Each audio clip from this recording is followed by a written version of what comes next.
Hey there, Scott Rendall. Today I'm going to be doing a color seal inspection for a client. And I wanted to go over some of the tools that we use for our inspection. First of all, we always have to have our paperwork. So we have our paperwork in order. We put it into a plastic folder, obviously business cards. We have our Tile and Grout Color Renew brochure. On the back are cleaning instructions and our warranty information. We also have our Tile and Grout Color Renew inspection sheets. Each of these sheets is for a different section of the tile. So let's say bathroom wall, bathroom floor, shower. Each one of these has its own inspection. Very detailed. It helps us to understand what we're dealing with repairs and also the color seal itself. Next we have our Ulis. We wear these in the house to ensure that our feet are clean. So we just wear these right over top of our shoes. Next we have our measurement devices. We have a laser tape. This thing is super accurate. As a matter of fact, they use a Leica. This is a Leica electronic viewing device for the laser portion. They use a Leica in the Olympics because it's so accurate. They've done away with the measuring tapes and they use a laser tape now. Have our standby just in case the battery dies or something fails on the electrical. We have a couple of little tools here. This is mostly for probing. If I need to find out a bigger piece of grout, if it's loose, I can tap it with that. I also can use the backside to tap on the tile to see if it's loose. If it's loose, it'll make a distinct sound, unlike one that's glued down properly. It'll actually bounce less so if it's got a loose tile with the screwdriver end. I have China markers. These are just grease pencils. These are used for me to mark up the tile if I need to call attention to an area. They wipe right off. So these are designed to be mark up hard surfaces and they just wipe off with the towel. Next I have a water bottle. I'll get to that in just a second. I use a non-penetrating moisture meter, and this is a device that we use in water damage and also on tile inspections. This tells us if there's perhaps a wet area underneath the tiles. Non-destructive means we don't have to break into the tile to find out if it's wet underneath there, like the subfloor or the backer board. We can use this device, and it measures down to about 3/4 of an inch deep using these two pads. We just turn on the device, turn it to the right setting, set it on the tile, and it'll tell us the exact moisture content of that tile. Now comes the meat and bones of the tile inspection, and that's my color seal kit. We have some our sanded grout here just to, if we need to do any repairs, sometimes we'll put a little patch in just to see if it'll stick. If the tile's loose or whatever, we need to fix that first, but if it's missing tile, sometimes we'll use this, or missing grout I mean. Next we have our spotter bottle. This is filled with a tile cleaner, and I just go along to the tile area and I'll just put down like a grout line here. I'll just put down some of this cleaner and I'll take my brush and I'll scrub it in, and then I'll take a towel and wipe it off and see what kind of soil comes up. And I'll also look at the grout itself after we're done. Usually it's a tile that's the issue. It's not really, or the grout that's the issue. Usually it's not the ceramic or porcelain tile itself. The grout is porous, unlike the tile, and that's where the majority of the soil ends up because it soaks in.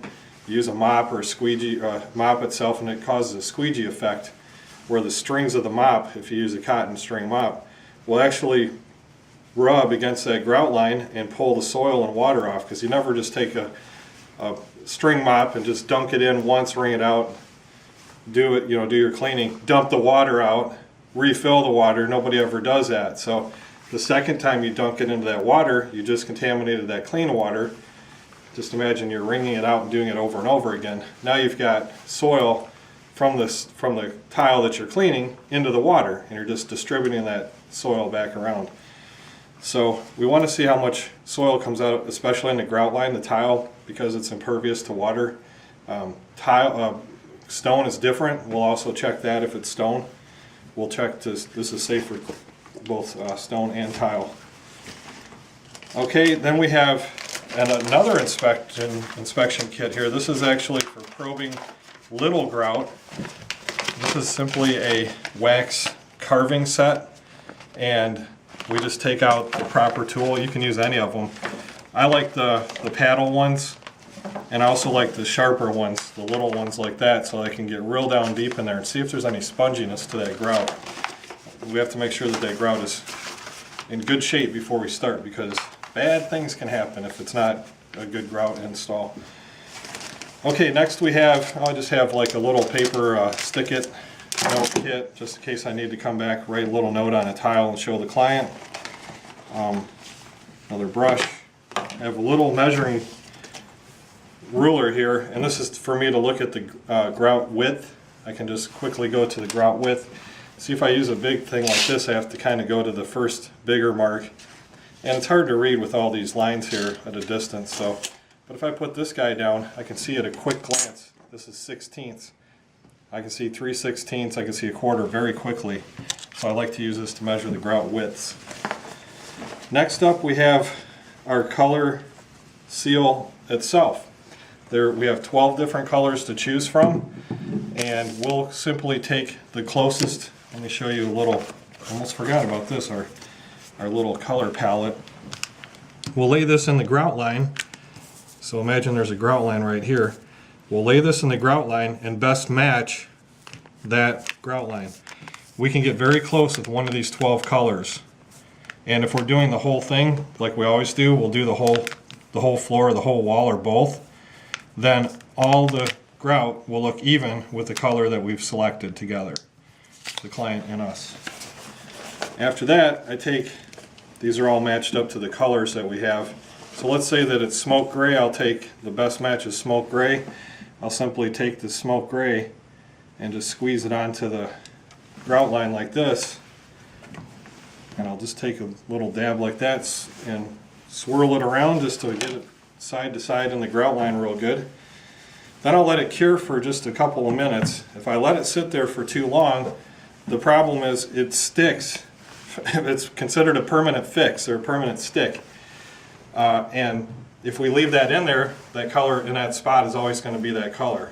And it takes a little hard work and a lot of strong chemicals to get this out once it's cured. So generally what I'll do, because it's lighter when it's wet like this, I like to have it just start to dry a little bit, usually within 5 minutes or less. You can already see that it's getting darker at the edges where it's thinner, and it's still quite light in the center where, I'm not sure if the camera will show it, I can clearly see it here that this side is darker where it's thinner because it's starting to cure. The center is clearly lighter to me because it's still wet, because it's a applied thicker in that area. And if the client wants us to leave it there, we'll do that. Sometimes they'll want to evaluate with their husband or wife when they get home from work or out of town or whatever. They'll evaluate it, and we can color seal over top of that if it's not the right color. So we can choose any of the 12 colors to go right over top and it'll stick just fine. Trying to get this out though after it's cured is almost impossible. If the client does not want it there, she says, you know, I got a good idea. Good sense of it. I take pictures anyways. We always take pictures so we can go back and show them. Then we'll wipe it out of the spot, wipe it out of that grout line with just water. If I had waited, and this isn't grout obviously, so it's not going to stick very well to wood, but if I had waited another 10 minutes trying to get this out of here, would have been a nightmare. It sticks that well. That's good when you're trying to do a permanent fix. It's bad when you're trying to show somebody and they want it out of there, so we need to hurry up and get that out before it cures. And that's how we do our color seal. There's a couple other little things in here. I got my rubber gloves, my latex gloves here, different caps in case one gets clogged up. I got this little guy here for wider grout lines if I need to, if it's really dirty or greasy. This is a grease cutter too. I'll put the tile cleaner down and then I'll take this scrubber, I have a newer one here, and I'll scrub it real heavily to see if more soil comes out. It's imperative that we get the soil out before we color seal, because color seal does not stick very well to a dirty surface. So getting that grout primed, we'll acid etch it first, we'll clean it second, and then we'll color seal it third. Getting that grout primed for that color seal is of utmost importance, because again, we want it to be a permanent fix that looks great for years and years. And if it's not cleaned first, this is just not going to hold up very long. Okay, if you have any questions about how we do color seals, we love doing them. We know it's a great service. It's way less expensive than replacing your grout. Give us a call, 810-225-2184.